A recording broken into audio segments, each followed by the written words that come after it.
പക്ഷേ കമൽ സാറ് നമ്മളോട് സംസാരിച്ച് പറഞ്ഞാൽ എന്താ അറിയോ, കൃത്യസമയത്ത് ഷൈൻ ഉണ്ടാവും. ഇപ്പോൾ ഈ കുട്ടികളികളും ഒക്കെ പുറത്താണ്, സെറ്റിൽ ഭയങ്കര സീരിയസ് ആണ് എന്നാണ്.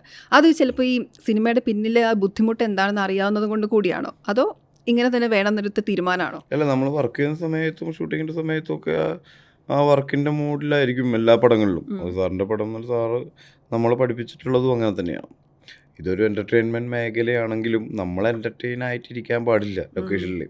നമ്മൾ ഭയങ്കര വിജിലൻ്റ് ആയിട്ടും ശ്രദ്ധിച്ചും, അല്ലെങ്കിൽ ചെറിയ ശ്രദ്ധ പിഴവുകൾ പോലും ഒരുപാട് നേരം കളയുന്ന ഒരു പരിപാടിയാണ്. കാരണം ചെറിയൊരു സ്ലൈഡോ ഒരു പേനയോ മിസ്സായി കഴിഞ്ഞാൽ ചിലപ്പോൾ ഒരു ദിവസമൊക്കെ മിസ്സായിട്ട് കാത്തിരിക്കേണ്ടി വരും അത് കിട്ടാൻ വേണ്ടി.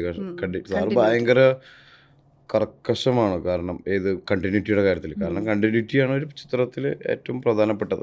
കാരണം ഇന്ന് എടുക്കുന്ന സീൻ്റെ ബാലൻസ് എടുക്കുന്നത് നാളെ ആയിരിക്കും. അപ്പോൾ ആ കുത്തിയിരിക്കുന്ന പേന ഇല്ലെങ്കിൽ, അല്ലെങ്കിൽ അതേപോലത്തെ ഷർട്ട് ഇല്ലെങ്കിൽ, അല്ലെങ്കിൽ അതേപോലത്തെ ബെൽറ്റ് ഇല്ലെങ്കിൽ, അതേപോലത്തെ ബാഗ് ഇല്ലെങ്കിൽ, വാച്ച് ഇല്ലെങ്കിലൊക്കെ പ്രശ്നമാണ്. അതില്ലാതെ എടുക്കാവുന്ന വഴികളുണ്ടെങ്കിലും ഒരു സിനിമയാക്കുന്നതും അത് ഒരൊറ്റ സമയത്ത് നടക്കുന്നതാണെന്ന് തോന്നിപ്പിക്കുന്നതും ഈ കണ്ടിന്യൂറ്റിയും ക്യൂ ആണ്. അപ്പോൾ ആ കാര്യത്തിൽ സാറിൻ്റെ അടുത്ത് നിന്ന് ഞങ്ങൾക്ക് ഒരുപാട് ചീത്തകൾ കേട്ടിട്ടുണ്ട് കണ്ടിന്യൂറ്റി നോക്കുന്നവർക്ക്.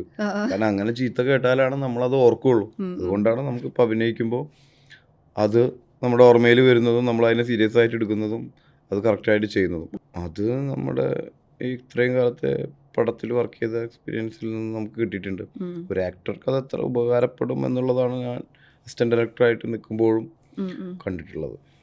അപ്പോൾ പിന്നെ ഒരു ആക്ടറിനുണ്ടാവുന്ന ബുദ്ധിമുട്ടുകൾ എന്താണെന്നുള്ളത് നമുക്ക് അറിഞ്ഞിരുന്നില്ല. നമ്മളൊരു ടെക്നീഷ്യനായിട്ട് നിൽക്കുന്ന സമയത്ത് രാവിലെ വന്ന് വൈകുന്നേരം വരെ ഇരിക്കാതെ വർക്ക് ചെയ്യണം അസിസ്റ്റന്റ് ഡയറക്ടേഴ്സ്. ഇരിക്കാനൊക്കെ വിട്ടുപോകും. പിന്നെ ഭക്ഷണം കഴിക്കുമ്പോൾ എപ്പോഴെങ്കിലും ചിലപ്പോൾ ഭക്ഷണം പോലും കഴിക്കാറില്ല. കാരണം അടുത്ത സീനിന് വേണ്ടി റെഡിയാക്കണം, അല്ലെങ്കിൽ കണ്ടിന്യൂറ്റി സാധനങ്ങൾ സെറ്റ് ചെയ്യണം. അപ്പോൾ ആക്ടേഴ്സ് വന്നിട്ടുണ്ടാക്കുന്ന അവരുടേത് അൺകംഫർട്ടായിട്ടുള്ള കുറേ കാര്യങ്ങൾ പറയുമ്പോൾ നമുക്ക് ചിരി വരാറുണ്ട് പലപ്പോഴും അന്ന്. പക്ഷെ ആക്ടറായി നിന്നിട്ട് നമ്മൾ ചെയ്യുന്ന സമയത്ത് പലപ്പോഴും അവരുടെ അൺകംഫർട്ട്നെസ് അവരുടെ പെർഫോമൻസിനെ ബാധിക്കുന്ന സാധനമാണ്. അത് സാറ് എപ്പോഴും പറയാറുണ്ട്. പക്ഷേ നമ്മൾ ആ ടെക്നീഷ്യനായിട്ട് നിന്ന് വർക്ക് ചെയ്തുകൊണ്ട് അതൊന്നും നിസ്സാരമായ കാര്യങ്ങളായിരിക്കും. പക്ഷെ ആക്ടർ എന്ന രീതിയിൽ അത് അവരെ സംബന്ധിച്ച് വളരെ വലിയ കാര്യമാണ്. കാരണം അവരുടെ മനസ്സിനെപ്പോഴും വളരെ എന്താണ് പറയുക, വളരെ കൂളാക്കി നിർത്തിയാൽ മാത്രമാണ് അവർക്ക് ഇത്രയും ആളുകളുടെ മുന്നിൽ കരയാനും ചിരിക്കാനും പെർഫോം ചെയ്യാൻ പറ്റുള്ളൂ. അല്ലെങ്കിൽ അതിൻ്റെ ഉള്ളിലെല്ലാം ഒരു ബ്ലോക്ക് വരും. അതുകൊണ്ടാണ് ആക്ടേഴ്സിന് ഇത്രയധികം സൗകര്യങ്ങൾ കൊടുക്കുന്നത്. ബാക്കിയുള്ളവർക്ക് ക്യാമറയുടെ പിന്നിൽ പോയി നിന്ന് കരയുകയോ ദേഷ്യപ്പെടുകയോ ഒക്കെ ചെയ്യാലോ. ഇവർക്ക് ഇത് ചെയ്യാൻ പറ്റില്ലല്ലോ. ഇവർക്ക് ദേഷ്യം പിടിച്ചിരിക്കുന്ന സമയത്ത് ഭയങ്കര റൊമാൻറ്റിക് ആയിട്ട് അഭിനയിക്കേണ്ടി വരും.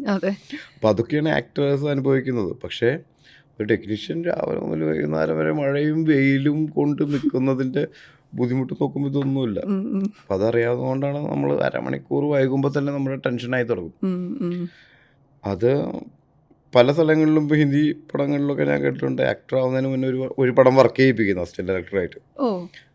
ചില താരങ്ങൾ പുത്രന്മാരെ അല്ലെങ്കിൽ പുത്രിമാരെ ഒക്കെ അവർ ഒരു പടം വർക്ക് ചെയ്യാൻ അവരുടെ പ്രൊഡക്ഷൻ ഹൗസിൽ വിടും. അവരങ്ങനെ വർക്ക് ചെയ്യണമെന്നില്ല. പക്ഷെ അപ്പോൾ നമുക്ക് ചെറിയ തോതിലെങ്കിലും അതിൻ്റെ ബുദ്ധിമുട്ട് മനസ്സിലാക്കാൻ പറ്റും. അത് മനസ്സിലാക്കി കഴിഞ്ഞാൽ നമ്മളവിടെ നേരം വൈകി വരില്ല.